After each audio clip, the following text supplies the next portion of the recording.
أعوذ بالله من الشيطان الرجيم. بسم الله الرحمن الرحيم. السلام عليكم ورحمة الله وبركاته.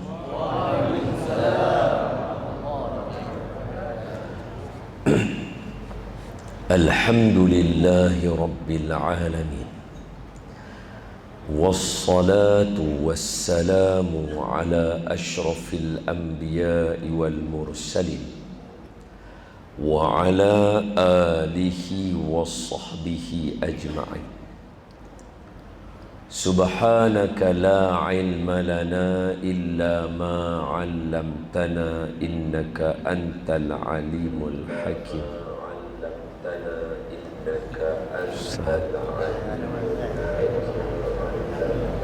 Seram juga dengan suara sini.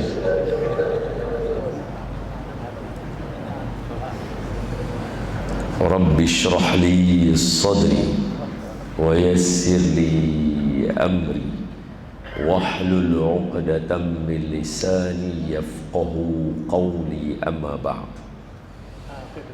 Fa ya ibadallah ittaqullah, usikum wa iyaya bitaqwallah, faqad fazal muttaqun.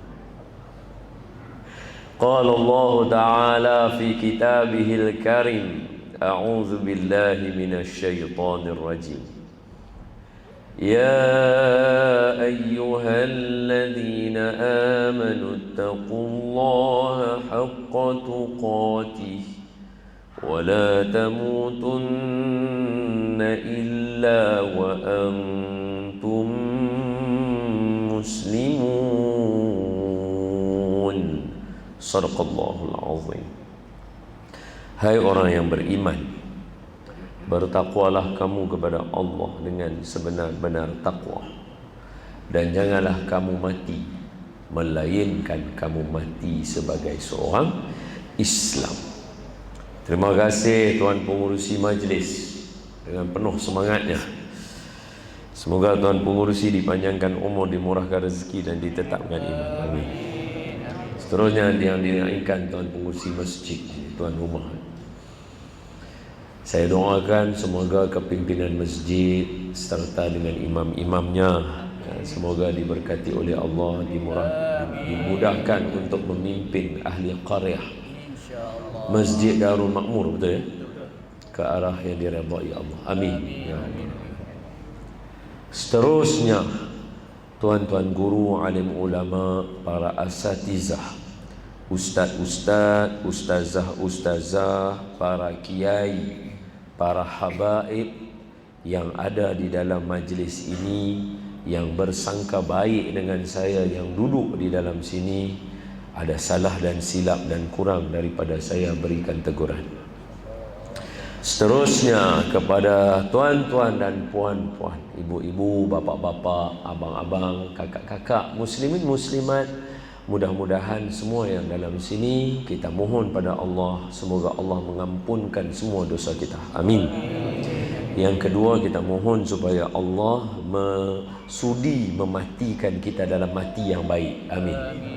Dan yang ketiga, kita mohon supaya Allah sudi menerima semua amalan kita, khususnya amalan kita di dalam bulan Ramadan yang lalu. Amin. Dan tidak dilupakan juga kepada sahabat saya, Ustaz Imam Muda Megat. 2019 sempat ke sini ya, bersama dengan kita. Dan tuan-tuan semua sihat? Alhamdulillah. Saya lama dah tak main Bintulu ni. Last kali rasanya 2018 barangkali. Tapi tak sempat sampai. Sempat mesti. Tak sempat ya. Ini first time saya sini ya. Jadi malam ni saya seronok bersama dengan semua, dan saya suka bersama dengan tuan-tuan, dan berdasarkan pengalaman saya, orang Sarawak ni semuanya sporting lah jadi senang orang Bintulu ni sporting senang. Malam ni tajuk yang diberikan kepada saya seperti yang disebutkan oleh Tuan Pengurusi tadi, semua insan dilahirkan istimewa. Susah tu nak nyanyi balik lagu Kau Istimewa tu. Jadi malam ni begini perjalanan program kita. Okay. Kita mula, saya akan ambil masa 10 minit. Aisyah pukul berapa sih? 7.38 7.40 7.38. Okay. So saya akan ambil masa 10 minit yang pertama. Ada perkara penting yang saya nak cerita dekat tuan-tuan. Yang saya cerita 10 minit ni, kalau sepanjang saya baca kitab ni nanti tuan-tuan tak dapat pun tak apa. Ambil yang 10 minit yang pertama ni. Very important. So 10 minit yang pertama saya akan ambil untuk huraikan perkara penting tuan-tuan. Lepas itu kita akan mula dengan Al-Fatihah. Kita akan baca doa, baru kita masuk tajuk. Okay. So hari ini saya akan syarah daripada hadis 40 Imam An-Nawawi, hadis yang keempat. Nanti siapa ada handphone kalau nak cari hadis boleh. Hadis keempat Imam An-Nawawi, dapat tajuk malam ni. Habis kita syarah, kita selesai, kita sembahyang Isyak. Sebelum tu kita berhenti azan Isyak dulu. Kemudian kita sambung. Baik, ketika azan Isyak nanti, saya nak tuan-tuan beri perhatian kepada Imam Muda Megat, kerana beliau akan saya nak beliau sebagai orang yang alim di kalangan kita menyampaikan satu amalan para ulama kepada tuan-tuan ketika menyebutkan azan asyhadu anna Muhammadar Rasulullah. Kebanyakan ulama-ulama akan menyapu mata mereka. So hari ini amalan itu akan dikongsikan oleh Imam Muda Megat, tapi dengan syarat masa tengah azan. Azan Aisyah tu, tuan-tuan perhatikan Imam Muda Megat berdiri, saya pegang mikrofon untuk beliau. Beliau buat, tuan-tuan ikut. Nanti di hujung saya minta beliau sampaikan bacaannya satu persatu, tuan-tuan rakam, jadikan amalan. Supaya mata terang, supaya mata bawa kereta pun elok insya-Allah. Supaya apa lagi? Nanti Ustaz Imam Muda Megat lah ceritanya tu. Okey. Jadi habis azan Aisyah, sambung balik kuliah. Habis kuliah, Imam Muda Megat sampaikan amalan, bacaan satu-satu. Habis maya Aisyah, bagi salam, zikir, doa, jangan bangun lagi. Kita baca surah Al-Mulk sama-sama malam ni. Kemudian baru kita beransur. Boleh? Masih buka kepada cadangan. Cadangan tidak ditutup lagi. Rasanya tuan-tuan setuju boleh setuju InsyaAllah khair. Okey. Jangan sampai pukul 10. Saya nak main futsal tadi. Lepas ni kita ada match futsal ni. Kasut but dalam poket. Nah, tak percaya. Takkan saya cakap bohong pula. Tapi bukanlah saya syarah ni cepat sebab nak main bola dah. Begitu. Ibu-ibu, ayah-ayah yang saya kasih sekalian, 10 minit yang pertama, okey? Beri perhatian elok-elok, dengar, semoga dia menjadi bekalan yang baik untuk kita di akhir zaman. Okay. Menjadi kebiasaan setiap kali memulakan majlis ilmu, setiap kali baca Yasin, Khamis malam Jumaat, esok malam hari Malaysia tu, hari Jumaat. Khamis malam Jumaat tu ada majlis la ilaha illallah. Esok kita di Masjid Asy-Syakirin. Semoga Allah menerima doa kita. Amin. Dan juga malam ni. Amin. Amin ya Allah. Menjadi kebiasaan nak baca Yasin, nak baca tahlil, ataupun duduk di rumah baca doa selamat, ataupun panggil orang baca doa kesyukuran, ataupun nak mengaji ilmu, mesti guru-guru akan duduk depan, ataupun khalifah atau imam akan kata macam ni, ila hadrati Nabi sallallahu alaihi wasallam, ataupun al-Fatihatu ila Rasulillah, dia akan disebutkan macam tu. Maknanya segala amalan kita, kita nak hadiahkan kepada orang.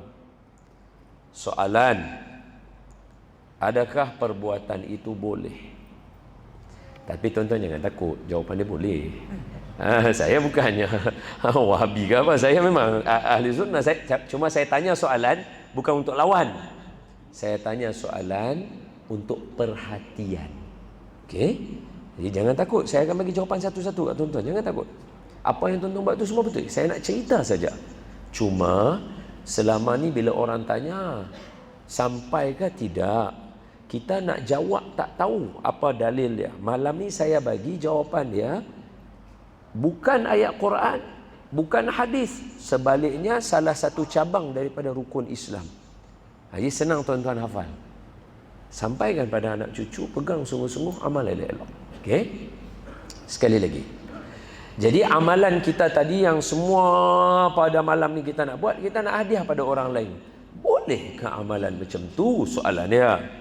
Baik, kalau kata boleh, sampai ke pahala tu, memang jawapan kita sampai. Tapi soalannya, sampai ke? Adakah orang mati mai bagi tahu kita balik kata, ya amalan sampai? Tak ada. Habis tu dalil dia mana? Itu soalannya. Okey, boleh faham? Sekarang saya nak bagi jawapan. Tuan-tuan tengok, hafal jawapan ni betul-betul, tanam elok-elok, insya-Allah. Apa saja amalan kita mulai daripada hari ini, niatkan. Tak ada masalah, pada siapa saja boleh. Kita tengok elok-elok.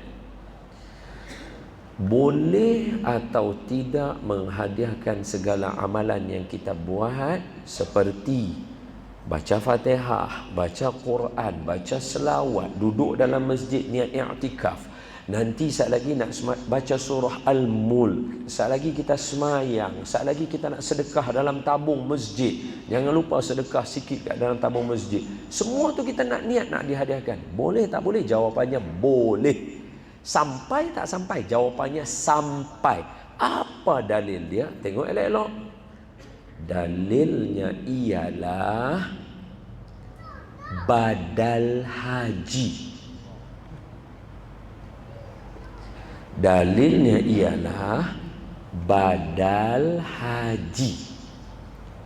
Baik, kenapa badal haji? Macam ni, tengok saya elok-elok. Sekarang bulan Safar.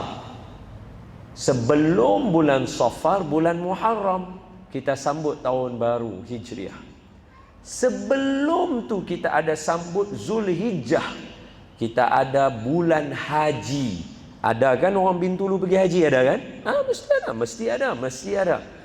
Mesti ada. Yang tak pergi haji, tuan-tuan tengok program saya di TV1 itu, Salam Baitullah tu, ada Imam Muda Megat, ada saya. Kita bincang haji. Masa musim haji, selain orang buat haji, ada satu ibadah yang orang buat, nama dia badal haji ataupun upah haji. Satu orang meninggal dunia atau sakit tak boleh buat haji, satu orang tolong buat haji kepada dia. Boleh? So, tuan-tuan tengok, saya bagi cerita. Contoh, ini contoh saja. Tuan pengurusi jumpa saya.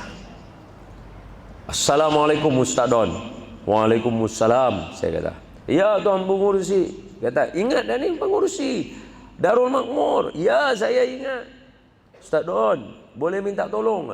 Ya, boleh. Tolong apa tu? Tolong buatkan badal haji, boleh? Boleh, boleh, saya kata. Sebab syarat nak buat badal haji tu kena buat haji dulu. Saya dah buat haji dah. Jadi bolehlah tolong. Oh ya, boleh, boleh, boleh. Tuan pengurusi kata. Jadi saya pun nak buat haji kepada ahli keluarga tuan haji yang meninggal dunia. Ada seorang meninggal dunia, saya nak buat badal haji. Saya pun pakai kain ihram di KLIA. Sebab si orang Bintulu, saya orang KLIA belah sana, jadi kat KLIA lah. So pakai ihram KLIA, naik kapal terbang, terbang sampai di bumi Mekah. Saya pun tawaf. Sebab buat umrah dulu baru buat haji. Itu namanya haji tamatuk. Haji ada 3, tamatuk, qiran, ifrad. Biasanya haji qiran, haji ifrad ni maulana je yang buat. Kita yang maulena ni buat yang senang Nak duduk dalam ihram lama tu seram. Saya beritahu kat tuan pengurusi, saya buat haji tamatuk ya. Tuan saya, boleh, tak ada masalah. Jadi saya pun buat umrah dulu baru buat haji. So saya naik kapal terbang daripada KLIA sampai Mekah, saya tawaf, saya sa'i, kemudian saya cukur kepala, botak kepala ni, tahallul, tunggu hari Arafah. Tunggu hari Arafah 2-3 hari, masuk hari Arafah, pakai balik ihram, pergi ke padang Arafah untuk berwukuf. Telefon tuan pengurusi, Assalamualaikum tuan pengurusi, ya Ustaz, saya dalam perjalanan untuk menuju ke Arafah untuk berwukuf. Baik, tolong doakan untuk saya dan jemaah semua dapat haji yang mabrur. Baik, tuan pengurusi cakap. Tuan cakap macam tu. So, saya pun okey. Sampai padang Arafah, subuh tu saya doa, ya Allah, berkatilah arwah yang meninggal dunia, dia nak dapat haji, kurnia dia haji yang mabrur. Sampai maghrib. Bila maghrib malam, saya bermabit di Muzdalifah, Mina, jalan pergi Mekah balik, tawaf lagi sekali, sa'i balik lagi tu. Lepas dah buat yang tawaf haji, sa'i haji semua, cukup lagi sekali, 2 kali botak kepala lah, rambut tak mau tumbuh. Habis pergi melontak Jumratul Ula, Jumratul Wusta, Jumratul Aqabah. Bismillah, Allahu Akbar. Saya lah yang melontak. Bismillah, Allahu Akbar. 3 jumrah. 11 hari tasyrik, 12, 13. Selesai kerja haji, habis, balik terbang ke Bintulu saya. Mai kat sini. Assalamualaikum tuan pengurusi. Waalaikumsalam. Saya dah sampai Bintulu. Tuan pengurusi di mana? Saya di masjid. Tunggu saya sampai. Saya sampai, jumpa tuan pengurusi. Tuan pengurusi, ini air Zam-Zam, ini tasbih, ini sajadah, ini kurma, ini kacang cerdik sikit bagi. Oh, lupa satu lagi. Ini sijil badal haji. Sijil tu dia tulis dengan betul, Bismillahirrahmanirrahim. Dengan ini dia ada tulis nama, telah naik haji. Soalan, nama siapa ditulis? Nama saya atau nama almarhum? Nampak macam tak yakin jawapan. Sekali lagi tanya lagi sekali. Dalam sijil tu ada nama. Ni ayah-ayah jawab dulu. Sekali lagi saya tanya ibu-ibu pula. Nama siapa yang ditulis naik haji? Nama saya atau nama almarhum? Okay. Ibu-ibu, dalam sijil badal haji itu dia tulis nama. Nama siapa? Nama saya atau nama almarhum? Ada suara perempuan garau ya?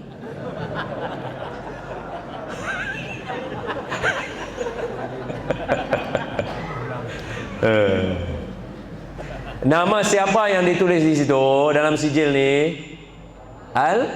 Almarhum. Soalan, kalau nama almarhum yang tulis naik haji, siapa yang tawaf? Saya. Siapa yang sa'i? Saya. Siapa yang botak kepala 2 kali? Saya. Siapa yang berwukuf di Arafah? Saya. Siapa yang bermalam di Muzdalifah? Saya. Siapa bermalam di Mina? Saya. Siapa yang melontak jumrah? Saya. Yang naik haji siapa? Almarhum. Kalau satu orang lain beribadah, orang lain tak boleh dapat apa-apa dan tak sampai, badal haji tidak sah sepatutnya. Boleh faham? Boleh faham? Jadi kalau lepas ni orang datang Masjid Darul Makmun ni tanya, bolehkah hadiahkan amalan pada orang lain? Boleh tak boleh? Boleh tak boleh? Boleh. Sampai tak sampai? Sampai. Apa dalilnya? Badal haji. Itu jawapannya. Badal haji satu daripada pecahan rukun Islam. Rukun Islam kan naik haji.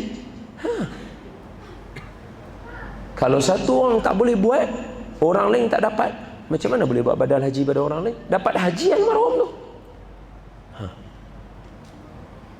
Jadi boleh Jadi selepas ini, bila malam Jumaat, bila ada amalan, bila ada perhimpunan, baca sungguh-sungguh, niatkan seberapa banyak nak niat, supaya orang yang kita niat tu dapat terang kubur mereka, luas kubur mereka berkat bacaan kita. Ila hadratin Nabil Mustafa Rasulullah sallallahu alaihi wasallam. Niatkan bacaan Al-Fatihah, segala amalan yang kita buat pada malam ini, i'tikaf kita, majlis ilmu kita, niatkan segala kebaikan dan keberkatan yang ada pada malam ini, yang ada pada orang-orang soleh, yang ada pada tuan imam, yang ada pada jemaah, yang ada pada anak-anak kecil yang tidak melakukan dosa yang mai pada malam ni, yang daripada penuntut-penuntut ilmu, pelajar-pelajar, student-student yang barakah hidup mereka. Semua kita niatkan pada malam yang penuh keberkatan ini. Pertama, niatkan hadiah kepada junjungan Nabi kita, Nabi Muhammad sallallahu alaihi wasallam. Yang kedua, kepada ahli keluarga baginda, isteri-isteri baginda, sahabat-sahabat baginda. Kemudian seterusnya kepada sekalian kaum muslimin muslimat, mukminin mukminat, kepada ibu bapa kita, datuk nenek kita, moyang kita, guru-guru kita, para masyayikh kita, jiran tetangga kita, ahli qaryah Masjid Darul Makmur. Niatkan juga kepada sekalian ahli keluarga kita, semuanya yang terdahulu daripada kita ataupun yang masih ada dengan kita. Tambah sikit malam ni. Bukan senang nak himpun ramai-ramai. Barangkali ada tok wali dalam ni, ada keberkatannya. Niatkan semoga segala amalan itu dengan berkat kita Al-Fatihah malam ni dan semua kebaikan yang kita buat, andai ada di dalam majlis kita ni yang sakit, Allah sembuhkan penyakitnya.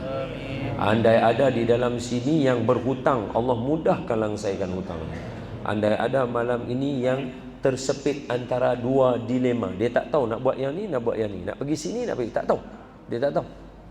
Habis majlis dia keluar aja, Allah bagi jalan kepada dia jawapan. Andai ada di dalam sini yang bujang, Allah temukan dengan jodoh soleh-soleha. Andai ada malam ini ibu-ibu, ayah-ayah yang nak menimang cahaya mata, nak menerima zuriat, atuk-atuk nak menerima cucu, semoga kalian dan juga kita semua dikurniakan anak zuriat cucu-cucu yang soleh-soleha. Berkat pada bacaan malam ini dan juga perhimpunan dan juga segala kebaikan yang ada pada malam ini, niatkan andai ada di kalangan kita yang mungkin Allah ambil nyawanya, semoga dimatikan dalam mati yang baik, jangan matikan kita dalam mati yang tidak baik. Dan niatkan tambahan lagi pada malam ini supaya yang mana semua sehat malam ni yang mai, dijauhkan daripada segala bala, dijauhkan daripada segala penyakit, termasuk juga yang menonton di alam maya. Dan juga tambahan satu lagi, andai betul ada pilihan raya dalam waktu terdekat atau bila-bila, semoga Allah kurniakan kita pemimpin-pemimpin yang soleh, pemimpin-pemimpin yang tawadhu, pemimpin-pemimpin yang benar dan amanah. Al-Fatihah. A'udzu billahi minasy syaithanir rajim. Bismillahirrahmanirrahim. Alhamdulillahi rabbil alamin. Ar-Rahmanir-Rahim. Maliki yaumiddin. Iyyaka na'budu wa iyyaka nasta'in. اهدنا الصراط المستقيم صراط الذين أنعمت عليهم غير المغضوب عليهم ولا الضالين آمين. بسم الله الرحمن الرحيم. اللهم افتح علينا حكمتك وانشر علينا من خزائن رحمتك يا أرحم الراحمين والحمد لله رب العالمين آمين. Suatu hari ada seorang lelaki, masa ni zaman dia kecil, dia budak sekolah rendah. Dia pergi sekolah, dia pergi sekolah tu, balik seperti biasa. Bila dia balik seperti biasa, dia pergi sekolah, balik sekolah, pergi sekolah, balik sekolah. Bila dia balik, mak dia akan sambut dia. Orang dulu-dulu ni, zaman lama dulu, Kebanyakan orang perempuan tak kerja, duduk di rumah saja. Sekarang pun masih ada, Masya Allah, tu kerja yang bagus, membesarkan anak. Jadi dia duduk, dia tunggu anak dia balik. Bila anak dia balik, dia sambut. Oh seronok. Lama tu satu hari, anak dia balik, dia jumpa mak dia, dia salam, peluk mak dia. Dia cakap kat mak dia, "Mak, hari ni cikgu ada bagi surat. Cikgu ada bagi surat dalam beg saya ni."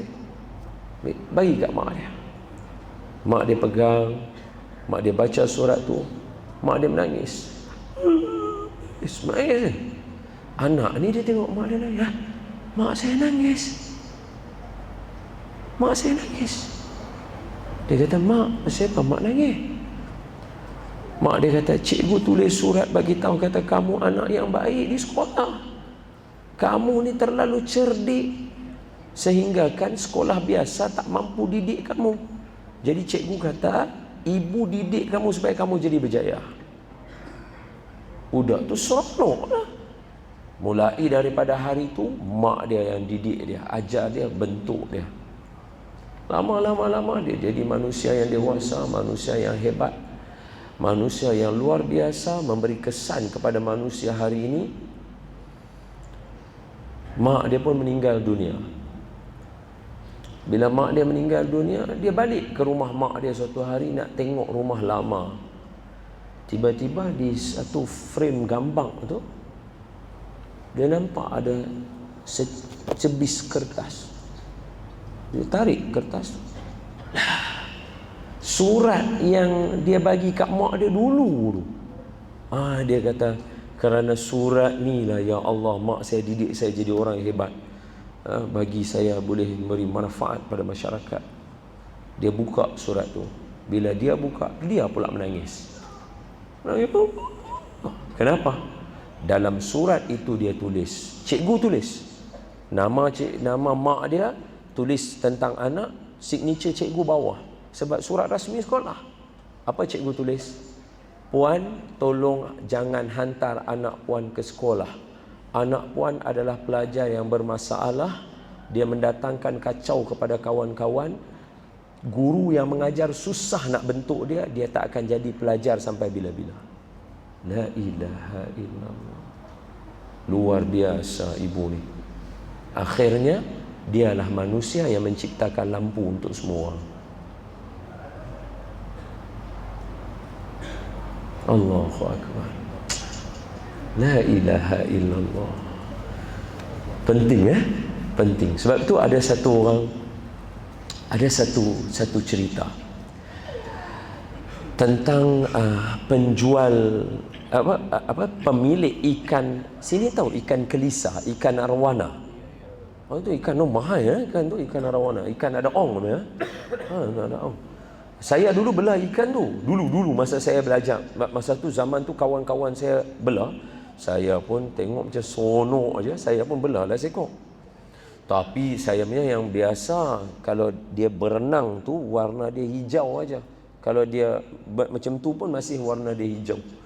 Kalau yang kawan-kawan saya punya yang warna purple, saya tak pernah percaya kata ada ikan warna purple betul, purple macam baju orang perempuan pakai color purple tu. Dia lipat macam tu, silver color dia punya sihir dia. Wah, saya tengok, saya kata ni ikan ke main? Dia kata betul ni dah, ni ikan ni. Color purple macam baju abang tu, betul. Dia bonang ikan tu. Tapi itu tak cukup mahal. Yang mahal lagi color dia mau color naga. Merah, kalau dia lipat badan dia macam tu keluar warna gold. Saya tengok kawan saya belah, la haula wala quwata illa billah. Ini cerita bapa yang ada ikan arawana. Ini cerita dia. Ikan ni mahal sungguh. Seingat saya lah, masa tu tahun 2004, kawan saya belah yang warna merah tu bukan besar mana pun, panjang ni je. Besar tu ikan tu. Panjang, solid, cantik dia. Dia punya dagu dia macam sombong sikit. Dia naik macam tu ikan. Saya tanya kawan saya ni, berapa ni? Saya tanya, berapa? Dia kata, biasa aja Don. Dia kata, cakap Ini hari tu aku tanya dekat ada satu token nak beli 10,000. Gila. Why? Cerita dia macam ni. Ada seorang bapa, dia bela ikan rawana ni yang color merah cantik ni. Jadi bapa ni dia nak ajak anak dia erti hidup. Jadi dia kata dekat anak dia, "Hai, wahai anak aku, sini." Bapa anak dia kata, "Ya ayah, apa? Ni, ambil ikan ni. Ambil ikan ni, gambar. Pergi dekat pakcik yang jual ikan, yang selalu mai jual ikan. Tanya dia berapa dia nak beli." Budak ni pun, pakcik tu mai, "Assalamualaikum pakcik." "Waalaikumsalam pakcik. Ni ada ikan gelisa ni, warna macam ni. Berapa pakcik nak beli?" Dia kata, "Allah, hang jual ikan bukan boleh nak makan sangat. Aku jual ikan orang makan. Bagi kat aku 50, kan mahal dah tu kalau nak beli. Nak buat apa? Bukan boleh jual. Aku tak ada apa nak jual, nak potong nak bagi siapa? 50 sudah." Budak tu balik. "Ya." Dia kata 50. Ayah dia kata, "Okey, sekarang ambil gambar yang sama, pergi tanya dekat kedai ikan tu. Berapa dia nak jual? Aquarium punya kedai. Awak. Assalamualaikum. Salam pakcik. Ni ikan ni berapa nak pakcik?" "Wah. Hang boleh mana ikan ni? Ni betul ikan ni kan gambar Google saja ni." Dia kata, "Betul, ni rumah saya punya, ayah saya punya." "Berapa pakcik nak beli?" "Ikan ni kalau jual mahal lah. Tapi kalau saya nak beli, kena ada untung sikit. Jadi saya beli dalam 2,000 lah. Nanti saya pun jual pun 3,000, untung 1,000 saja. 2,000, 2,500 lah boleh." Dia pun balik abang ke ayah dia. "Ya, kedai tu beli 2,500 ya." "Oh." Lepas tu ayah dia kata dia, "Sekarang pergi dekat rumah sana. Nampak rumah besar belakang tu? Dia tu pencinta ikan. Pergi tanya dia." "Assalamualaikum." "Waalaikumsalam pakcik. Ya, pakcik beli ikan banyak?" "Iya, banyak ni ikan. Lohan lah, apalah ikan semua, segala nenek ikan mah ada dalam ni." Saya tahu hak tu sekok je lah tu yang dia cakap contoh tu ya. Ikan lain saya tak tahu lah, apa nama ikan lagi saya tak tahu. "Pakcik, saya ada sekok ikan ni, pakcik cuba tengok, pakcik nak beli berapa?" "La ilaha illallah, ni ong ni. Aku beli kat hang 5 ke 6,000, 7,000. Hang nak jual berapa? Jangan jual kat orang lain, jual kat aku." Dia pun balik. "Pak, dia nak beli 7,000 pak." Bapak dia kata apa? "Wahai anak, perhatikan siapa orang keliling kamu. Kalau kamu berkawan dengan orang yang entah tak ada kepentingan dalam hidup dia dengan kamu, dia letak harga kamu RM50 sahaja. Tapi ikan yang sama kamu bawa kepada satu orang, dia sayang kamu, tapi dia nak untung juga. Dia berkawan dengan kamu bersebab, ini tanah ladang balak banyak ni. Ada kawan. Orang macam ni, dia hargai kamu sih, tapi bila lepas tu dia boleh jual kamu." Tapi kalau kamu jumpa dengan orang yang mencintai kamu, sayang kamu, harga diri kamu, dia beli kamu dengan harga 7,000 ada. Jadi seorang manusia ni dia istimewa untuk diri dia sendiri dan siapa keliling dia. Kalau dia duduk dengan orang yang lebih kurang, dia pun akan rasa diri dia lebih kurang. Dia tengok cerita yang lebih kurang, benda-benda lebih kurang, dia pun akan rasa diri dia lebih kurang. Tapi kalau dia duduk dengan orang-orang yang luar biasa, orang-orang yang hebat, orang-orang masjid, orang sebagainya, kamu ni pandai azan, suara sedap ni, esok jadi jaga masjid kita." Oh, dia seronok. Ini masa depan pada Bintulu ni bagus dia ni. Oh, dia jadi macam tu. Jadi pada malam ni, ni azan Iya, maafkan saya. Maafkan saya. Baru nak naik kita bagi laluan pada azan. Tuan-tuan tengok imam muda megat, perhatikan ya. Saat lagi dekat asyhadu anna Muhammadar Rasulullah. Sila Ustaz Megat, sila. Tak, fadhil. Saya lagi mic dia buka azan kat luar.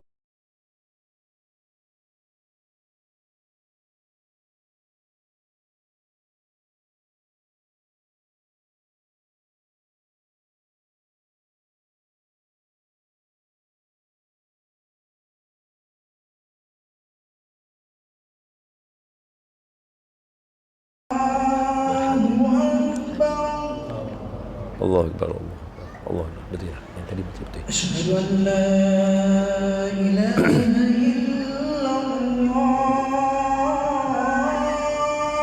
Asyhadu an la ilaha illallah. Ni untuk amalan buat dulu Asyhadu an la ilaha illallah.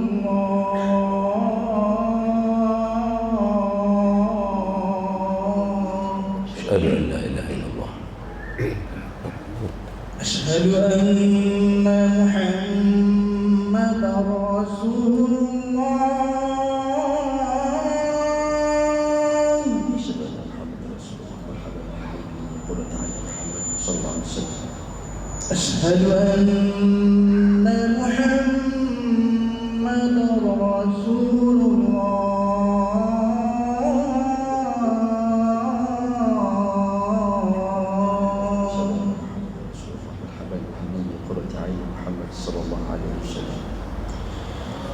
حي على الصلاة.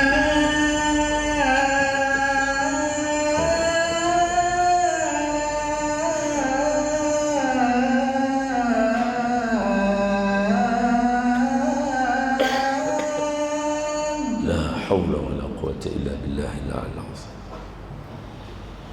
حي على الصلاة.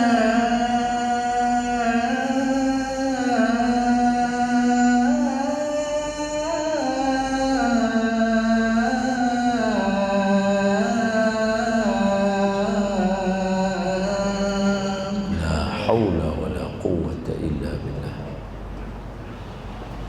حي على الفلاح.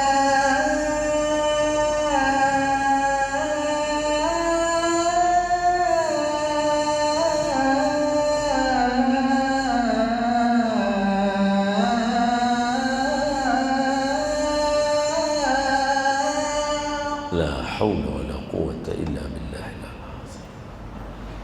حي على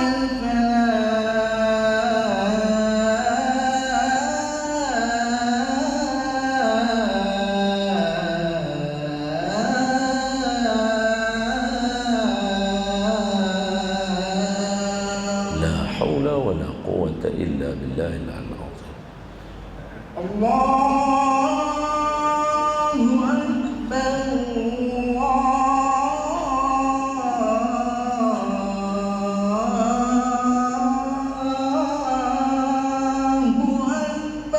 الله أكبر. الله أكبر. مرحبا. لا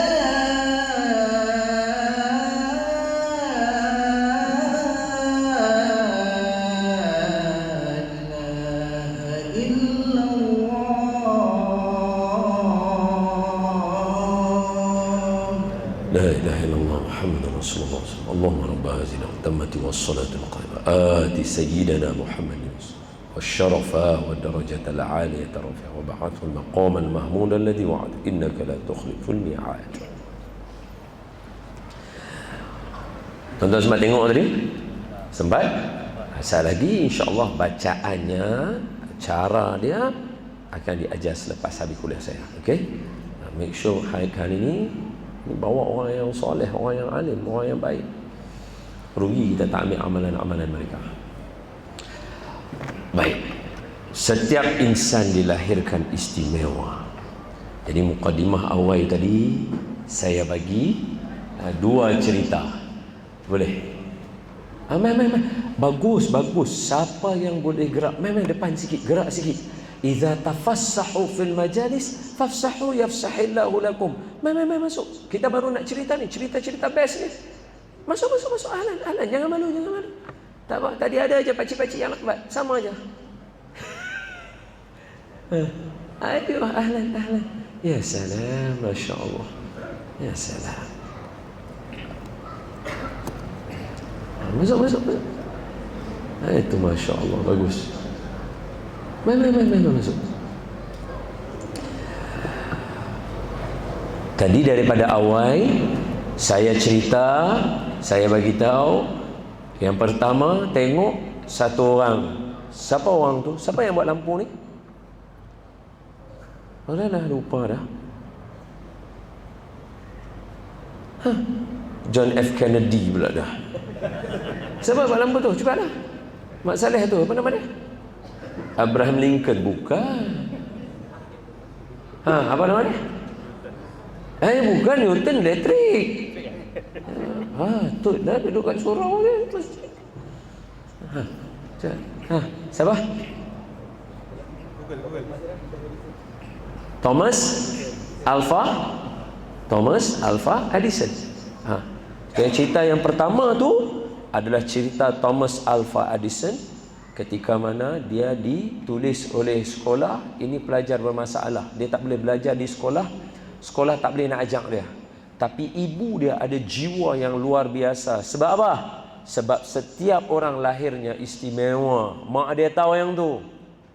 Mak dia ajar dia betul-betul. Tengok sampai hari ini, Allahu Akbar, luar biasa. Yang kedua, saya cerita dekat tuan-tuan, nak tahu sejauh mana nilai diri kita. Kita sendiri tahu kita istimewa, tapi nak tahu dia, tengok siapa kita berkawan, siapa orang keliling kita. Kalau orang yang sentiasa membakar semangat kita, jaga kita, sayang kita, insya-Allah diri kita pun akan hargai diri kita. Tapi kalau kita berkawan dengan orang yang dia sendiri tak sayang diri dia, tu selalu saya pesan kat semua orang. Apa pesanan saya? Jangan takut kalau ada orang tak suka kita. Sebab orang nak suka diri dia sendiri pun susah, macam mana dia nak suka kepada kita? Hari ini manusia nak sayang diri dia sendiri pun susah, macam mana dia nak sayang manusia lain? Betul tak? Sebab tu jangan risau kalau ada orang tak suka kat kita, orang mengata kita, tak ada masalah. Itu saya nak cerita. Cerita hari ini berkait sungguh dengan hadis yang saya nak bawa pada tuan-tuan ini. Jadi saya minta izin saya baca. Tuan-tuan suka yang mana? Baca sikit Arab terus cerita, atau baca Arab sampai habis lepas tu baru cerita? Arab dia panjang tu.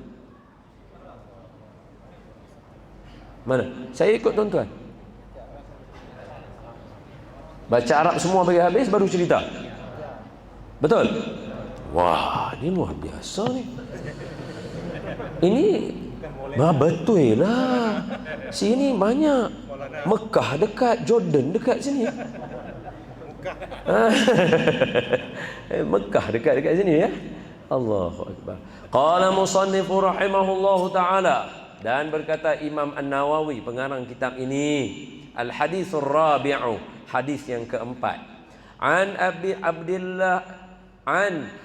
Abdurrahman Abdullah ibn Mas'ud radhiyallahu anhu qala haddatsana Rasulullah sallallahu alaihi wasallam wa huwa sadiqul masduq inna ahadakum yujtama'u khalquhu fi batni ummihi 40 yawman nutfatan, dalam kurungan, ثم يكون علقة مثل ذلك ثم يكون مضغة مثل ذلك ثم يرسل إليه الملك فينفخ فيه الروح ويؤمر بأربع كلمات بكتب رزقه وأجله وعمله شقي أو سعيد فوالله الذي لا إله غيره inna ahadakum la ya'malu bi'amali ahlil jannah hatta ma yakunu bainahu wa bainaha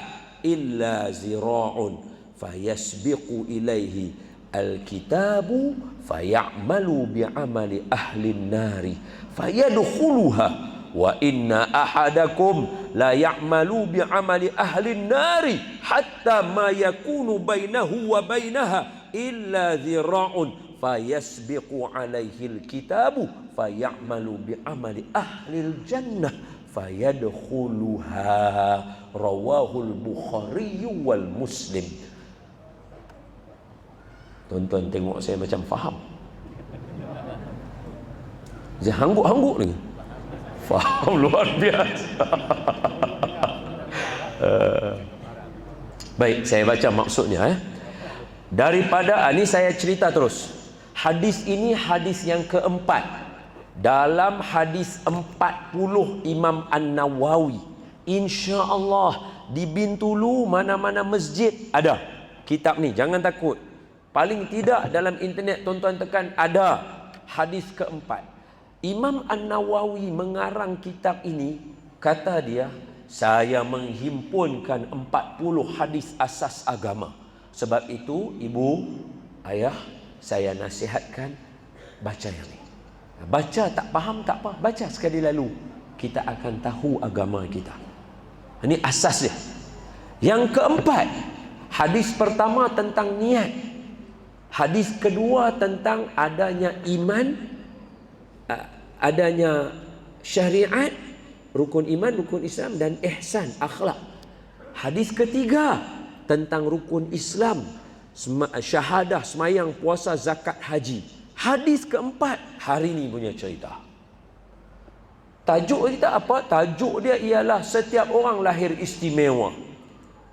Rupa-rupanya 1400 tahun yang lalu Nabi dah cerita dah sebagai asas agama, setiap orang istimewa. Orang Bintulu tambah-tambah kampung sini, jangan rasa rendah diri sangat. Orang Sarawak banyak memberi kesan dalam kehidupan. Berapa ramai ulama-ulama daripada Sarawak, luar biasa keadaan mereka berlawan, sehingga waktu pemerintahan Brooke pun ada ulama-ulama Sarawak yang bertahan sehingga hari ini ada banyak madrasah. Tuan-tuan tak percaya? Tuan-tuan tengok, ni bukan negeri ya. Sarawak ni negeri ke negara? Ni tengok dah besar macam Semenanjung. Negeri. Yang saya nak bagi contoh ni negara. Tuan-tuan tengok Spanyol. Spanyol dulu Islam, sekarang tak Islam. Spanyol juga Islam sekarang. Atas tuan-tuan aja, hujung. Filipina, ibu kota dia Manila, betul? Nama asal Fi Amanillah. Itu negara Islam. Sekarang Islam tak? Tak. Portugal, Islam. Sebab itu nama Portugal. Orang Arab tak sebut pi, dia sebut ba. Burtukal. Sebab negara tu banyak buah oren. Namanya negara Burtukal. Buah oren punya pengeluar negara tu apa? Portugal. Sekarang Islam? Tak. Logo dia pun ada. Betul? Sarawak berapa kali berlaku? Negara kita Malaysia berapa kali berlaku? 400 tahun negara kita. Tapi ulama di negara kita memastikan ada agama Islam. Okey lah, dia kata ustaz, asal ustaznya semua cerita ulama. Cuba cerita orang lain sikit. Okey, boleh? Baru-baru ni ada satu saja saya nak tanya tuan-tuan. Tuan-tuan tahu filem? Mat Kilau. Mat Kilau dia. Semangat betul. Saja nak tanya tuan-tuan. Sebuah filem antara selain daripada pelakonnya bagus, dia punya kamera dia bagus, siapa antara orang yang paling penting dalam pembikinan sebuah filem yang bila orang nak tengok, siapa yang buat dia? Bukan, director. Sebab itu kita kenal director Ahmad. Aywa. Penting. Disebabkan ada director Ahmad Nisfu, keluar seniman. Aywa. Betul? Seorang director penting untuk sebuah filem. Paling tidak pun Mat Kilau. Asal direkturnya orang lain, kemudian dia ambil. Siapa jadi? Abang Syamsul, betul? Tengok cerita dia jadi macam mana? Luar biasa. Betul? Tuan-tuan tahu tak ada satu filem pembikinan dia menelan belanja sebanyak 250 USD, 250 juta USD, bersamaan dengan 1.13 juta ringgit Malaysia. dia punya 1.13 bilion ringgit Malaysia. Bilion nak buat filem tu, disebabkan ada seorang director yang hebat. 250 juta USD mendatangkan blockbuster cerita itu sebanyak 1.52 bilion USD. Kerana selain pelakon dia, director dia pandai buat cerita tu. Itu adalah cerita Fast and Furious 7 dan direktornya adalah Jason. Salah, James Wan, orang Sarawak. James Wan, orang Sarawak. Tengok pakak bau. Orang kampung sendiri pun tak tahu. Orang Pulau Pinang pula nak kena cerita.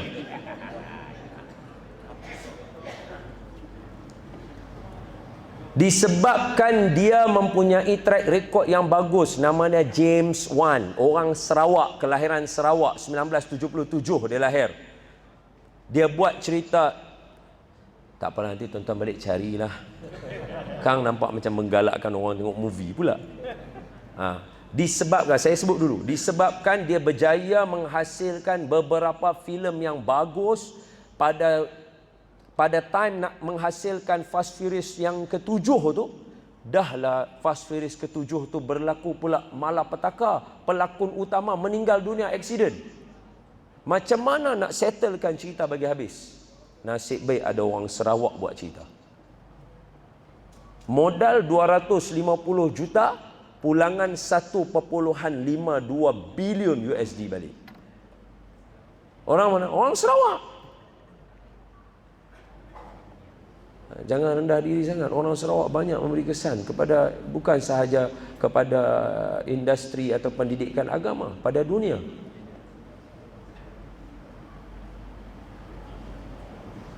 Tu dah bagi contoh, bukan ulama tu. Jom sambung balik baca kitab. Dia kata, oh tahu juga ustaz ni. Ingat ustaz ni Allahumma salli ala Sayyidina Muhammad. Hadis yang keempat. Tuan Haji, biasanya kalau saya kuliah maghrib 1 jam aja. Ini dah 1 jam lah. Tadi mula 7, sekarang dah 8 lah. Pukul berapa nak habis? 10.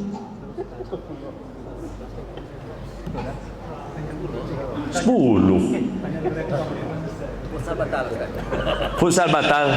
Jangan. Sekarang saya sorok Allah.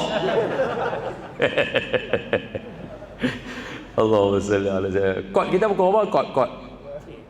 Kod kita pukul apa?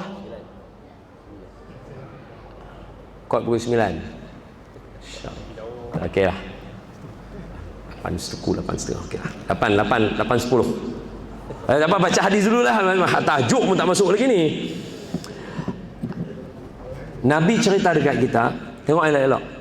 Hadis ni, tajuk dia semua orang lahir istimewa. Kita nak cerita supaya kita naik jati diri. Orang yang meriwayat hadis ni pun dihina, dicerca oleh bukan orang lain, sahabat Nabi juga. Sahabat mengata dekat sahabat. Ni. An Abi Abdurrahman. Ni gelaran dia sebab anak dia nama Abdurrahman, seorang gelar dia sebagai bapa Abdurrahman. An Abi Abdurrahman. Namanya ialah Sayyidina Abdullah ibni Mas'ud radhiyallahu anhu wa ardah. Orang yang pemuda pertama masuk Islam. Ini. So hadis kita nak baca ni mai daripada Abdullah bin Mas'ud radhiyallahu anhu wa ardah. Ketika umur dia dalam 10-11 tahun macam tu, dia mengembala kambing atas bukit. Masa tu Nabi, ialah dia pemuda pertama masuk Islam. Maknanya sekarang ni Islam hanya ada Nabi, Sayyidina Abu Bakar, Siti Khadijah, Sayyidina Ali. Ada 4 orang. Jadi suatu hari Nabi naik bersama dengan Sayyidina Abu Bakar, jalan-jalan naik dekat kawasan bukit, nampak banyak kambing. Yang sedang mengembala kambing ni Abdullah bin Mas'ud. Ini periwayat hadis ni. Beliau meriwayatkan 846 hadis. Sayyidina Abdullah bin Mas'ud radhiyallahu anhu arda. Tapi masa ni dia tak masuk Islam, umur muda lagi dia. Umur dia dalam 8, 9, 10 tahun. Dia mengembala kambing. Nabi naik dekat atas, Nabi tanya, ada tak kambing yang bukan kambing yang ada susu? Maknanya kambing betina tapi tak ada susu. Dia kata ada. Nabi kata boleh. Nabi tepuk kantung susu, sebab kambing betina yang tak kahwin dia tak boleh ada susu. Nabi tepuk kantung dia, bismillah, Nabi kata. Depan Abdullah bin Mas'ud, dia tengok Nabi buat tu, ada susu dalam kantung kambing tadi tu. Nabi parah, Nabi minum dengan Sayyidina Abu Bakar.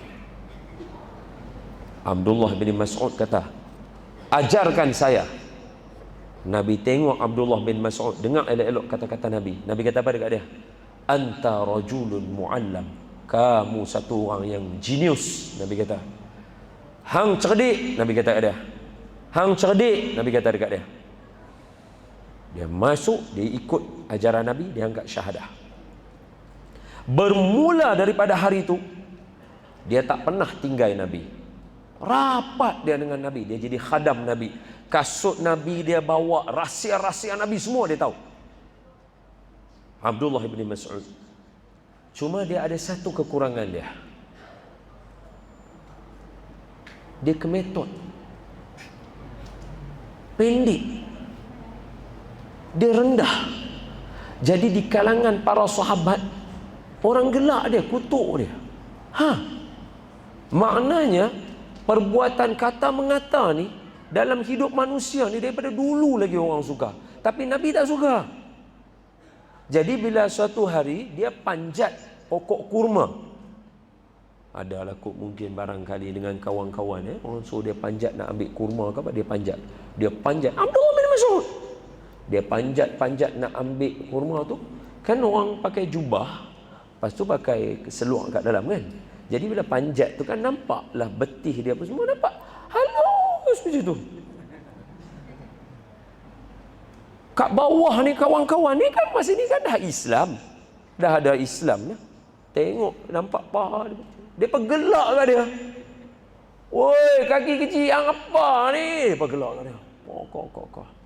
Apa Nabi kata? Nabi dengar orang mengata. Nabi tak suka. Sebab Nabi nak bagi tahu setiap orang istimewa. Apa saja keadaan kita semua Allah bagi kita. Kita kahwin, kita boleh pilih siapa kita nak kahwin. Tapi kita tak boleh pilih anak kita macam mana tahu. Anak ni hadiah Allah bagi kat kita. Mak bapak saya memilih untuk kahwin, dan Allah bagi hadiah kat mak bapak saya anak yang macam ni. Ya, taklah lawa sangat. Kalau jumpa orang Arab tu, dia pun confuse jugalah, ingat orang Europe ke orang mana. Sama juga macam tuan-tuan. Tuan-tuan adalah anak daripada ibu bapa tuan-tuan. Maknanya tuan-tuan adalah hadiah daripada Allah kepada mak bapak tuan-tuan. Takkan Allah salah? Nabi tak suka perangai macam tu, merendah-rendahkan hadiah yang Allah bagi. Apa Nabi kata? Nabi kata, jangan ketawakan dia. Kaki dia yang kecil itu lebih berat daripada bukit Uhud. Allahu Akbar. Ya Allah. Ya Allah.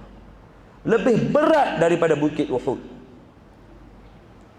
Suatu hari, tuan-tuan, saya yakin bila saya cerita tu Abdullah bin Mas'ud, tuan-tuan tak dapat tangkap lagi dia tu siapa dia nanti tu, yang sampai tuan-tuan boleh, sekali lagi bila saya cerita baru tuan-tuan akan perasan dia siapa dia.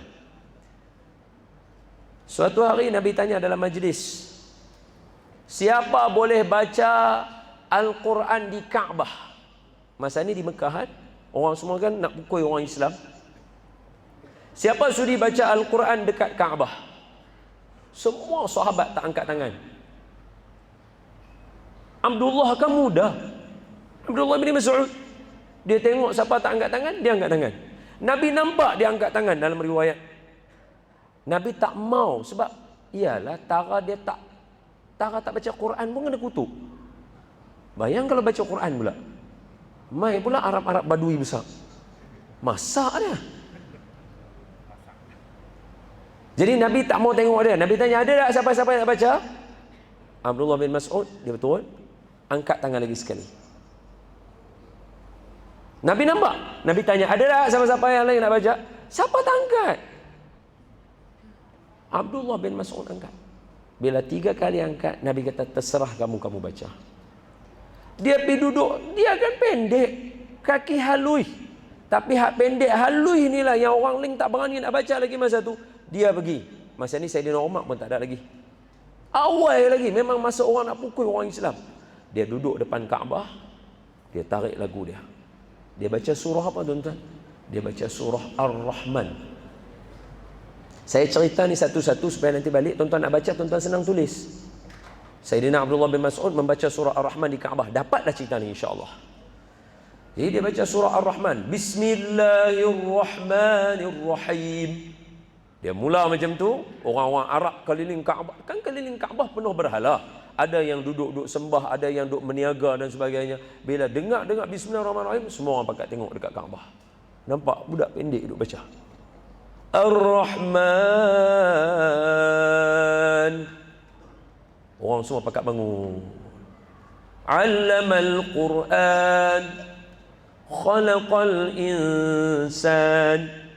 Allamahul bayan. Sampai ayat keempat, penuh keliling Abdullah bin Mas'ud kumpulan-kumpulan geng-geng Abu Jahal. Tuan-tuan bayang, budak, bukan budak lah, pemuda pendek, halus, baca Quran, dikelilingi orang-orang besar-besar semua nak pukul dia. Dia sambung ayat kelima. Bila dia sambung ayat kelima, dia pukul dia. Ketika dia kena pukul di Kaabah itu, dia meneruskan bacaan Ar-Rahman sehingga sadaqallahul azim. Ketika dia tengah baca tu, sampai pada satu ayat, dia tak berhenti baca, dia masih terus baca. Abu Jahal bagi telinga dia, berdesing dia, berdarah keluar telinga dia. Dia tak berhenti, baca dia lagi. Betih dia lagi kuat daripada kita. Kita bukan kena tumbuk nyamuk. Garu kaki dia masa semayang. Macam dancing tau kata.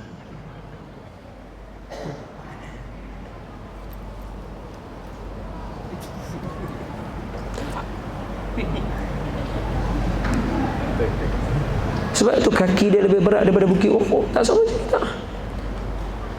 Bila dah habis sadaqallahul azim surah Ar-Rahman, dia jalan balik. Melelong, jalan. Nabi nampak dia, telinga dia berdarah. Nabi pegang dia. Nabi kata, okey. Dia kata, okey. Nabi kata, telinga akan dibalas dengan telinga. Maknanya, siapa bagi telinga hang berdarah, dia akan dapat balik balasan dia. Ketika peperangan Badar. Ni ya, ketika peperangan Badar. Siapa bunuh Abu Jahal? Abdullah bin Mas'ud. Hak yang tinggi-tinggi semua tak lawan. Dia yang lompat atas Abu Jahal. Ketika mana datang 2 orang budak, Sayyidina Muaz dan Muawiz, dia pukul kaki Abu Jahal, seorang bagi kanan, seorang bagi kiri. Tengah duduk atas kuda tu, kena kaki dia berdarah, jatuh Abu Jahal. Bila jatuh ke tanah, dia tak boleh bangun. Datang Abdullah bin Mas'ud radhiyallahu anhu wa ardah. Dia naik atas Abu Jahal punya dada, dia tekankan tangan dia di atas dada Abu Jahal. Abu Jahal nampak dia, kan Abu Jahal yang pukul dia. Abu Jahal kata, engkau kemetot ni yang nak bunuh aku. Dah nak mati macam tu masih kutuk lagi. La ilaha illallah. Jangan. Sebab itu saya pesan tuan-tuan, jangan ada perangai menghina orang, memandang rendah pada orang. Sebab kalau kita tak ubah perangai itu, sampai ketua sampai nak mati macam tu masih mengatar ke orang. Abdullah bin Mas'ud ambil pedang dia nak bagi. Abu Jahal kata, bagi tahu dekat Muhammad, sekarang aku benci dia, sampai aku mati aku akan benci dia. Abdullah bin Mas'ud dengar, pancung Abu Jahal. Dia bawa kepala Abu Jahal jumpa dengan Nabi sallallahu alaihi wasallam. Dia bawa, dia kata apa? Ini cerita panjung kepala apa semua ni, tak risau. Sini semua pahlawan-pahlawan semua ni, mat kilau pun depan ni tadi. Dia bawa kepala Abu Jahal, dia jumpa Nabi. Dia kata, "Ya Rasulullah, ini dia orang yang mengata kamu." Nabi tengok kepala Abu Jahal, Nabi kata apa? "Kan saya dah kata, telinga dibalas dengan telinga, kepala bonus."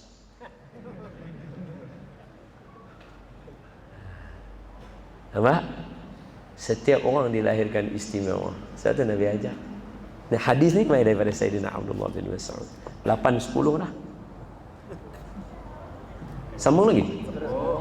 Ya salam. Kata Abdullah bin Mas'ud radhiyallahu anhu wa ardah, haddatsana, telah sampai kepada kami dari Nabi sallallahu alaihi wasallam. Apa Nabi kata? Nabi kata, sesungguhnya, nah, ini maafkan saya nah, ni kalau nanti ada pengajian hadis 40 di masjid ni, ustaz mana-mana buat, minta syarahkan yang Shadiqul Masduq. Saya tinggal perkataan tu, tak syarahlah, kalau saya syarah itu panjang pula lagi. Shadiqul Masduq tu Nabi sallallahu alaihi wasallam. Jadi kenapa Shadiqul, kenapa Masduq, yang tu panjang, maafkan saya ni, saya secara jujur saya beritahu, saya tinggalkan yang tu. Nanti kalau tuan-tuan mengaji hadis keempat ni dekat masjid, nanti tanya Tok Guru, ni apa maksud Shadiqul Masduq? Dia ada cerita dia, kenapa Nabi ni, Sayyidina Abdullah bin Mas'ud menggelarkan Nabi Shadiqul Masduq. Itu kan kita baca tu, la ilaha illallah Muhammad, bukan, la ilaha illallah al-malikul haqqul mubin Muhammadun Rasulullah Shadiqul wa'dil amin. Shadiqul, ini Shadiqul Masduq. Tu. Kenapa kata kat Nabi macam tu? Dia ada syarah dia, dia ada cerita dia. Tapi saya minta izin semua, saya langkau, maafkan saya terus je masuk kepada hadis Nabi tu. Nabi kata apa? Yang ni nanti kalau nak lagi sedap, masa maulid Nabi lah syarah ni. Ini sifat Nabi ni, salah satu benda yang kena baca dalam maulid Nabi tu.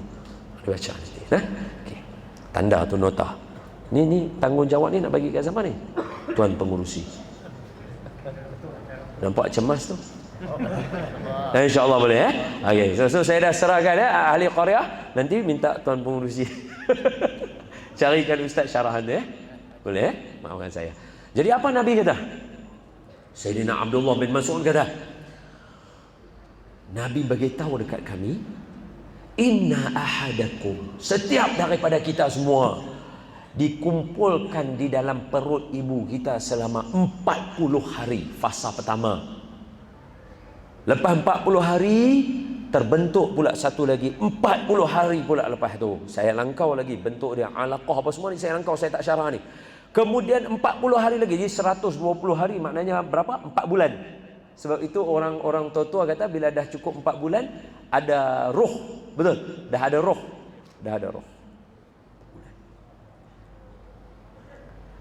Cukup 4 bulan sahaja Allah akan mengutuskan malaikat. Ni ibu-ibu semua. Tapi tak nampak lah malaikat tu main dekat ibu-ibu ni nak tiup roh ni. Kalau nampak, sekarang tu juga lahir anak tu. Tengok malaikat yang nak tiup roh ni, ya salam. Jangan kata orang lain, Nabi pun kena peluk dengan malaikat masa gua Hira pun balik gigil. Takkan kita pula ni. Sekejap, alang-alang cerita tu, teringat cerita sahabat Nabi jumpa syaitan. Tak takut dia.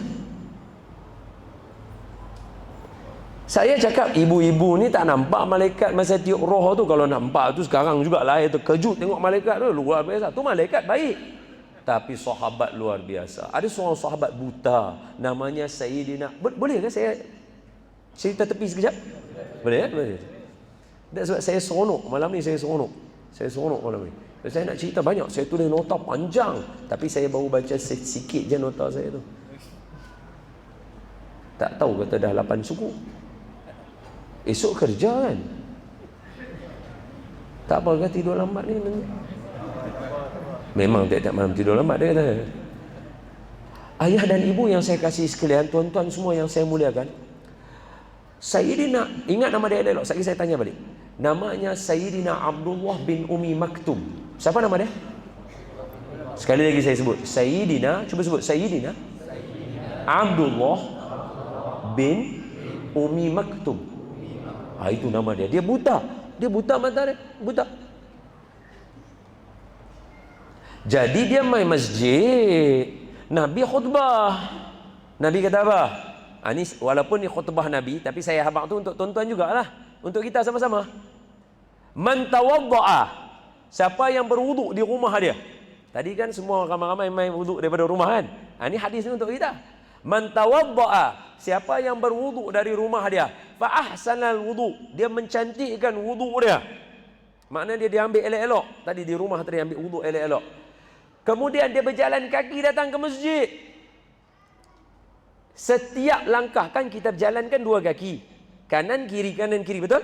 Satu, Allah gunakan satu langkah, kan kita berjalan satu. So satu kaki, Nabi kata, siapa yang berwuduk daripada rumah, dia berjalan mai ke masjid dalam keadaan berwuduk yang sempurna, dia niat hanya untuk nak sembahyang saja. Macam tuan-tuan Mehdi nak sembahyang maghrib kan? Saya kita nak sembahyang Aisyah bukan? So Nabi kata, siapa yang wuduk dari rumah, sempurnakan wuduk dia jalan kaki ni semua ni. Tak terlepas ni, semua ni. Dia jalan kaki sebab nak sembahyang. Satu kaki dia Allah jadikan dia langkah naik satu darjat. Satu lagi kaki ampun satu dosa. Satu darjat satu dosa. Satu darjat satu dosa. Satu darjat satu dosa. Sampai tuan-tuan sampai tadi. Jadi Sayyidina Abdullah bin Umi Maktum dia dengar, wah, best ni.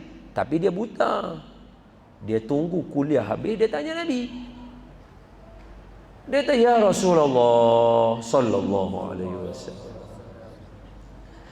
saya ni buta. Saya ni buta, dia kata itu. Perlukah saya datang masjid? Nabi kata, dengar azan tak? Nabi tanya dia. Dia kata, dengar. Kalau dengar azan kena mai. La ilaha illallah. Itu orang buta mendengar azan kena mai, orang celik tak mai. Salah tu. Kalau tak dengar azan tak apa, duduk jauh tak dengar tak apa. Tapi itu lagi luar biasa. Duduk jauh tapi mai sembahyang. Tak dengar azan tapi mai sembahyang. Wah. Jadi bila dia dengar macam tu, esok pagi dia bangun. Dia kan tadi dengar khutbah malam. Subuh. Siap ambil wuduk. Jalan. Kaki dia tersadung batu. Bom. Jatuh dia berdarah. Bangun dia, mengangkat-angkat. Jalan lagi. Jalan sampai masjid. Esok pagi dia buta, dia duduk masjid, dia makan kat masjid, malam baru dia balik.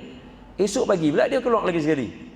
Kali ni dia jalan pagi tu gelap, dia buta. Dia nak jatuh tu, ada sahabat sambut. Semalam saya nampak kamu jatuh. Saya tunggu sini tak bagi kamu jatuh. Jom saya hantar pergi masjid. So hari pertama pergi masjid dia hantar, hari kedua pergi masjid dia hantar, hari ketiga dia pergi masjid. Tapi dia tak sembang dengan Abdullah bin Umi Maktum. Jadi hari ketiga Sayyidina Abdullah bin Umi Maktum nak tanya dia, ni sebelum nak jalan ni nak tanya, dia kata macam tu. Kamu ni siapa baik sangat tiap-tiap hari ni, siapa nama? Dia kata nak buat apa tahu nama saya? Saya nak doa kamu nanti masa saya sembahyang sebab kamu tolong saya. Dia kata no, saya tak mau orang doakan saya. Oh, dia iblis. Yang tolong tu syaitan. Dia kata saya tak mau doakan saya. Bila dia kata tak mau doa, Abdullah bin Mas'ud pegang tangan dia. Dia lepas tangan kawan tu. Sebab apa kan? Orang yang tak mau berdoa bukan daripada kalangan umat Nabi Muhammad. Nabi tak suka orang macam tu. Jadi dia lepas tangan, dia kata, kamu ni siapa? Kenapa kamu tak mau saya doakan kamu? Kamu ni siapa bagi tahu saya? Bila dia kata begitu kan dia buta, dia tak nampak. Lepas tu kawan tu cakap lah, saya ni iblis. Dia dengar dengan iblis, dia kata, kenapa kamu tolong saya? Ya Allah, beraninya sahabat. Cuba bayang orang bin Tulu. Mana jalan belakang ni yang gelap ni, jalan jatuh. Bangun pimpin. Mainlah masuk. Tak apa, saya tak semayang. Lah, ni nama siapa? Tak payah tahulah. Habaqlah, saya iblis. Ya Allah. Tak semayang dah apa itu? Sahabat buta dengar dengan iblis, tanya dia, kenapa tolong saya? Kata iblis, hari pertama masa kamu jatuh tu, Allah ampun semua setengah dosa kamu. Saya takut Allah ampun lagi setengah dosa kamu, nanti tak ada geng dalam neraka. La ilaha illallah. Dia ingat sahabat ni apa, setan ni? Sahabat semua ahli syurga, oi. Tapi nak abang, walaupun dia tahu sahabat semua ahli syurga, setan dia tak berhenti tahu hasut para sahabat. Kalau setan tak berhenti hasut para sahabat, kalau sahabat bin Tulu takkan dia tak hasut? Oleh itu, wahai saudara-saudaraku, jaga diri, sentiasa pelihara diri, saling nasihat menasihati antara satu sama lain. Jangan pandang rendah pada orang. Setiap orang istimewa. Setiap orang istimewa. Kalau tuan-tuan katalah ditakdirkan Allah kenai saya masa saya kecil, tuan-tuan tak akan sangka saya jadi orang macam mana saya jadi hari ini. Dulu masa saya jadi ustaz, awal-awal dulu bila saya pergi sekolah, cikgu-cikgu sekolah sampai kata, kami ingatkan orang lain yang jadi ustaz, Don yang jadi ustaz. Ya salam.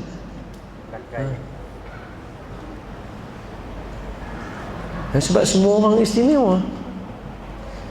Ada seorang guru kami cerita lagi ni, bila nak baca kitab, tak maulah baca kitab je lah. Apa kata Nabi? Bila saja satu orang itu duduk dalam perut ibu dia 4 bulan, malaikat mai dekat dia, tiupkan dalam perut ibu-ibu ni. Mulianya perut ibu-ibu itu, sebab tu dinamakan rahim. Salah satu daripada sifat Allah ada pada orang perempuan, tak ada pada kita orang lelaki. Malaikat mai tiupkan roh, dia tulis 4 benda untuk semua orang. Apa 4 benda? Pertama, rezeki dia. Jangan takut, rezeki kita ada. Sebab tu pertama, jangan hina orang, sebab kita tak tahu rezeki dia dengan rezeki kita macam mana. Yang kedua, jangan takut orang hina kita, sebab kita pun tak tahu rezeki kita macam mana, rezeki dia macam mana. Tak takut buat apa? Allah janji kita semua ada rezeki, jangan takut. Yang kedua, sambungan, dituliskan bagi dia ajal dia. Semua ni dah ada tulis bila wafat. Siapa yang nak panjang umur, hubungkan silaturahim, banyak bagi sedekah. Itu dia boleh extend dia punya kematian. Okey, yang ketiga, yang tu saya tak syarah, saya terus Yang ketiga, amalannya sama ada dia masuk syurga atau masuk neraka. Tengok saya. Saya tak mau bincang. Habis tu kalau orang jahat, tak mau bincang tu. Dengar perbincangan selepas itu. Apa Nabi kita? Semua orang kita ni Allah dah tulis dah dia masuk syurga atau masuk neraka. Sebab kita tak tahu. Allah dalam ilmu Allah tahu segala benda. Lepas tu Nabi bagi tahu contoh. Nabi kata apa? Ada satu orang seumur hidup dia beramal dengan amalan ahli syurga. Lagi sejengkal. Kan tadi saya baca 2 kali, saya buat macam ni. Bainahu wa bainaha. Saya buat lagu tu tadi masa baca hadis, ingat tak? Lepas tu saya buat lagu tu sejengkal, betul? Inilah, ni saya tengah syarah dia. Nabi kata apa? Ada satu orang, dia buat amalan ahli syurga, selalu main masjid dan sebagainya. Lagi sejengkal dia dengan mati tu nak sampai, tiba-tiba dia beramal dengan amalan ahli neraka. Mati dia masuk neraka. Jangan. Itu contoh mula Nabi bagi. Yang kedua, ada orang seumur hidup beramal dengan amalan ahli neraka. Lagi sejengkal dia nak mati, dia dengan kematian tu lagi sejengkal sikit je, tiba-tiba dia beramal dengan amalan ahli syurga, mati dia masuk syurga. La ilaha illallah. Sebab tu ahli masjid jangan hina orang yang tak main masjid. Bantu dakwah datang. Orang yang tak main masjid jangan rasa selamat, kena main, kawan dengan orang masjid. 2 contoh ni dua-dua ada dalam sirah 8:25. Last Lepas tu kita berhenti semayang. Mengaji ni tak ada lama-lama, mengantuk. Ayah dan ibu yang saya kasih sekalian, abang-abang, 2 contoh last saya bagi menggambarkan keadaan siapa pun dalam masjid ni hari ni kita belajar satu je yang diajar oleh ulama-ulama ahli sunnah. Apa dia? Semua ini wali Allah kecuali saya. Tuan-tuan pula tengok, semua wali Allah kecuali saya. Macam tu. Sebab apa? Sebab dalam hadis ni, di hujung kitab ni, hadis yang ke-38-39, siapa yang berlawan dengan wali aku, kata Allah, aku akan isytiharkan perang dengan dia. Jadi kalau kita beranggap semua orang wali Allah kecuali saya, takut nak gaduh. Kalau tersilap gaduh dengan wali Allah, Allah gaduh dengan kita, kalah kita. Maksud saya harap semua dalam ni kita semayang kiblat yang satu, masjid kita jaga elok-elok, tang mana kita sujud, tang mana kita punya kampung, tang mana kita cari rezeki, ni untuk orang yang main luak ya. Tang mana tempat kita cari rezeki, jangan buat kotor. Sayang tempat ni elok-elok. Sebab apa? Sebab rumah Allah ni lah menghalang bala daripada turun di Bintulu, terutamanya di kawasan kampung, tuan-tuan. Itu hadis Nabi tu. Orang yang berulang alik daripada rumah masjid yang kita tengok ahli masjid tu, itulah penyebab Allah tak marah kepada seluruh penduduk sini. Jangan gaduh. Masa terlalu singkat untuk nak bergaduh. Sayang sesama kita, jom kita naik sesama kita. Tolong menolong antara satu dengan yang lain. Dengar ada orang yang buat perusahaan, ada bisnes, tolong bantu dia. Orang yang dah dibantu, bantu pula orang lain. Ada anak-anak yang perlu bantuan, siapa abang-abang yang habis universiti, tolong ajak balik anak kampung. Tolong. Ibu-ibu, doa, jangan putus untuk semua anak-anak yang ada sini. InsyaAllah mereka semua jadi elok. 2 contoh. Pertama, apa contoh yang satu? Seumur hidup beramal dengan amalan ahli syurga, lagi sejengkai nak mati beramal dengan amalan ahli neraka. Itu contoh yang diberikan oleh guru kami, iaitu Barsisa. Barsisa, satu orang ahlul ibadah masa zaman Bani Israel. Dia ni kuat beribadah. Tidak ada orang yang lebih beribadah dahsyat daripada dia. Kalau menangis ni, kata orang, sampai ada alur air mata ni ada, ya Allah, ampun dosa saya. Wah, tak buat dosa pun, tapi punya takut dengan dosa ni, ya Allah, menangis takut dengan azab Allah. Suatu hari di mihrab yang selalu dia beribadah, tengok-tengok ada satu orang lelaki beribadah dekat tempat dia, menangis macam dia, lagi kuat daripada dia. Barsisa masuk, terkejut dia. Siapa pula ni, ada seorang lagi ni yang beribadah. Dia tunggu kawan tu masih beribadah, tak berhenti-henti lagi menangis. Ni lawan toke ni. Dia tunggu lama, baru kawan tu selesai. Jadi dia pun tanya, kamu siapa? Macam mana kamu boleh beribadah ni dahsyat sangat ni, mengalahkan saya ni? Saya nak tahu ni. Orang yang beribadah tu dia macam nak bagi tahu, tapi dia terus menangis lagi. Baru nak cakap, menangis lagi. Maknanya teruk sangat dosa yang dia lakukan ni. Sampai Barsisa timbul rasa minat nak tahu. Lama kelamaan timbul tanda tanya. Lelaki tu dah tak mai dah beribadah di situ. Barsisa heran, mana lelaki ni?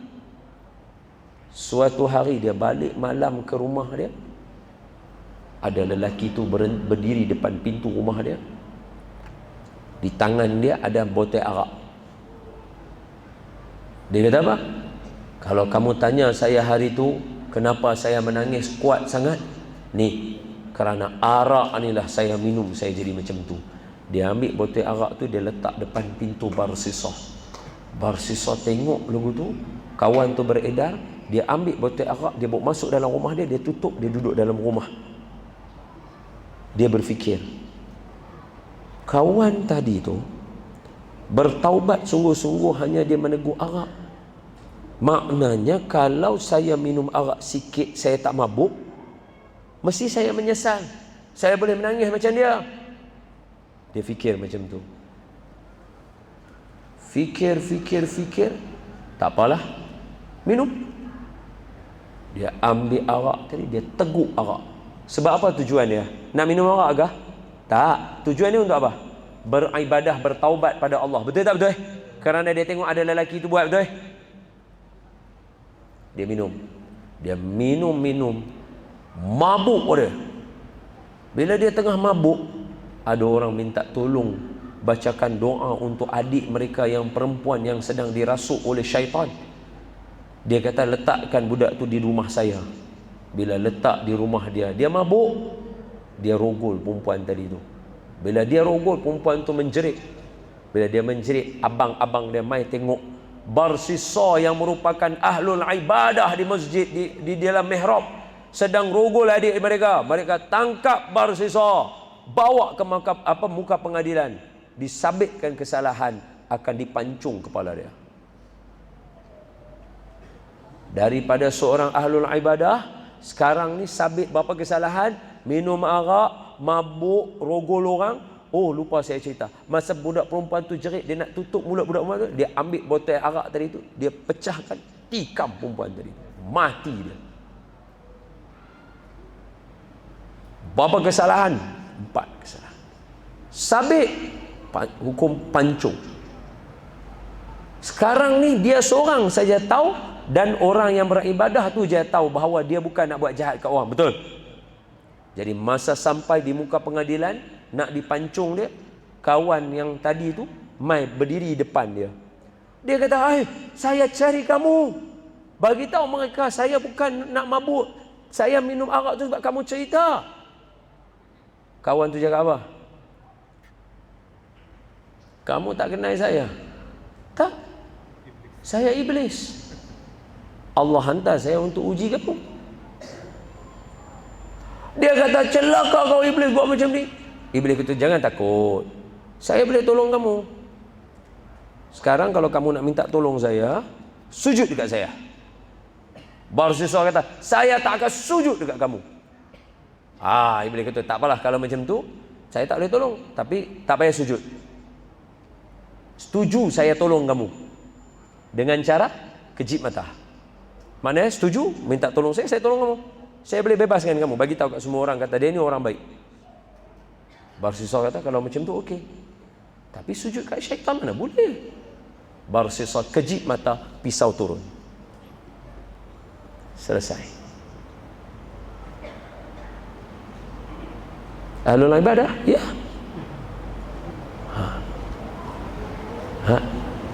Cerita yang kedua, orang yang beramal dengan ahli neraka, hari ini namanya disanjung sebagai seorang imam yang mulia, iaitu Imam Malik bin Dinar. Sebab tu kita tak boleh pandang hina pada orang, kena sayang semua orang. Nabi ajak kita sayang semua orang. Imam Malik bin Dinar, saya nak sebut nama dia pun saya sebut Imam Malik bin Dinar rahimahullahu ta'ala. Imam Malik bin Dinar ni asalnya dia peminum arak. Tegar dia minum arak. Nak tunjuk kata tegar dia minum arak, dia suruh anak dia ambil arak untuk dia. La ilaha illallah. Dia ada seorang anak perempuan dalam 4 tahun lagu tu yang kita boleh suruh dia ambil barang kecil. Hebat dia minum arak, sehinggalah suatu hari sedang dia minum, anak dia pegang tangan dia, berhentikan dia. Seolah-olah anak kecil perempuan, dia anak perempuan. Dia kata, ayah tolong berhenti minum. Tersentak Imam Malik bin Dinar. Dia berhenti minum arak. Bermula saat itu dia seronok anak dia, dia sayang anak dia, dia berhenti ke anak-anak dia, dia seronok, kehidupan dia berubah. Dia bermain dengan anak dia seronok. Ditakdirkan Allah, anak dia meninggal dunia. Anak dia yang satu-satu tu yang dia sayang tu meninggal dunia. bila meninggal dunia dia tak boleh menerima kenyataan dia minum arak double daripada yang sebelum ni. Allah. Bila dia minum, suatu malam dia mabuk sampai dia lena. Dalam lena dia bermimpi dia dikejar oleh seekor ular yang besar. Dia berlari dalam mimpi itu, tolong, dia minta tolong. Siapa pun tak ada dalam mimpi dia untuk tolong dia. Ular ni diikat, dia kejar, dia nak makan dia tolong. Tiba-tiba ada satu orang tua tepi jalan. Dia kata, "Pakcik, tolong saya, ada ular nak bunuh saya, ada ular nak makan saya." Pakcik tua tu kata, "Saya tak boleh buat apa-apa, saya tak boleh buat apa-apa." Pakcik tu kata macam tu. Bila dia bersemang dengan pakcik tu, ular tu makin dekat. Dia lari, "Oh, tolong." Tiba-tiba sampai jalan mati penuh api.